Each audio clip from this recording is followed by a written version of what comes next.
Ciao, buongiorno. Hi, buongiorno. Come ti chiami? Se vuoi raccontarci qualcosa di te, introdurci. So my name is Amie. I'm Irish. I'm currently living in Glasgow in Scotland because I finished my master's there last September. And I'm 25. Mm-hmm.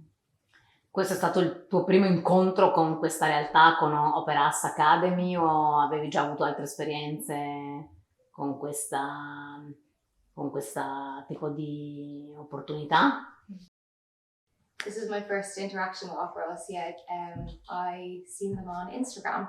It was an advert, and it's my first proper opera studio. I've done a course in Italy when I was younger, kind of in my undergrad, and it was called Fonetica. So it was more about phonetics, Italian phonetics, more so than kind of shaping you as an overall artist and giving you, which I think, very important experiences. Like we had here singing with an orchestra, which was amazing, and kind of working on the character work of the role which I did, which was Zerlina as an understudy, and I got to sing it as well on stage. So nothing like an opera studio. So this was my first opera studio experience, and I loved it so much.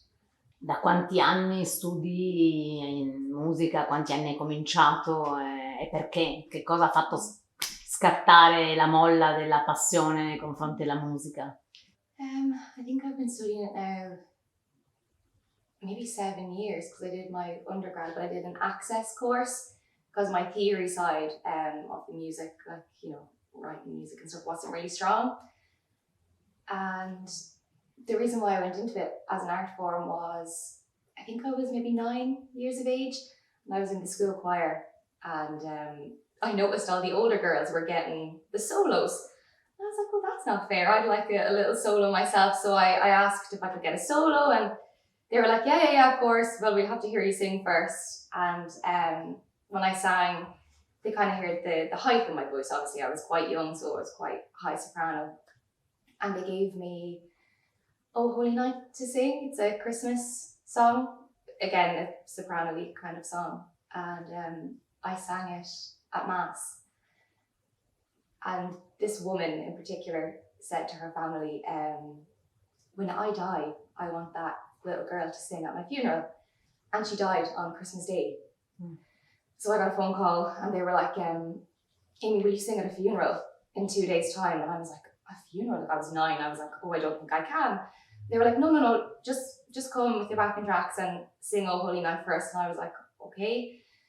So I arrived at Mass, and it was a full church, a lot of people at the funeral, and I sang Oh Holy Night in the middle of Mass, and everybody stopped, and there was silence in the church, and they clapped.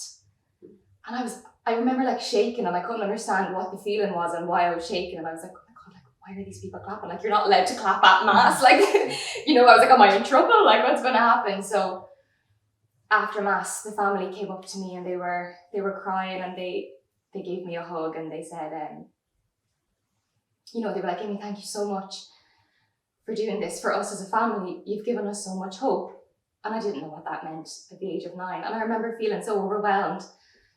Sorry, I'm actually getting a bit overwhelmed now. And I went home to my mom and I was like, I didn't do anything. Like, I just stood up there and I sang something that's so, like, you know, natural to me.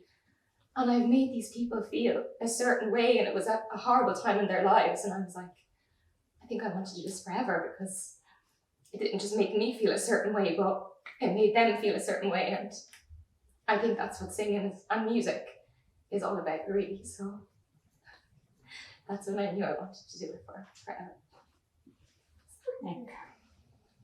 Ecco, ultima domanda. Come ti immagini tra 10 anni? Che cosa vorresti raccontarci se fossi qui tra 10 anni a proposito della professione in questo campo? But if you have a dream, follow it, because it's worth it. And my dad always says to me, if you do something that you love as a job, you actually never work a day in your life. And he's right, you know, to a certain extent. Obviously hard work, but it doesn't feel like hard work, it doesn't feel like a chore. And in 10 years, I'd like to be singing Zerlina everywhere, all around Italy, and in Verona as well. There's a really cool opera festival there, so I'd love to eventually maybe sing there, but definitely singing wherever I can and just making people happy and giving people the best experience I can with music and singing. So. Grazie. Thank you.